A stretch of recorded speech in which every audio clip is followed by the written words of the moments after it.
நீங்கள் இன்றைக்கு நரகவாசிகளா இல்ல தேவனுடைய பிள்ளைகளா இருக்கிறீர்களா? இன்றைக்கு நிறைய பேர் நம்மளை சுற்றி இருக்கிறார்கள், பல்லை கடித்து கொண்டிருக்கிறார்கள், கோபத்தை காட்டி கொண்டிருக்கிறார்கள்.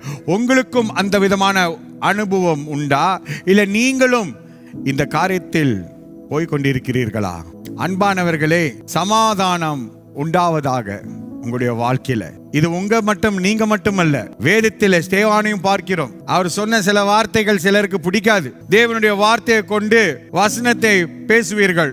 ஒருவேளை உங்களுக்கு ஜெபம் பண்ணுகிற அந்த ஆவி இன்னும் கூட அதிகமாக இருக்கலாம். வேதத்தை வாசிக்கிற அந்த ஆவி உங்களுக்குள்ள சில நேரத்தில் பார்த்தீங்கன்னா கொஞ்சம் அதிகமாக இருக்கலாம். சில நேரத்தில் நீங்க பகிர்ந்து கொள்ளும் பொழுது அவர்களுக்கு கோபம் உண்டாகும், பல்லை கடித்து கொண்டிருப்பார்கள்.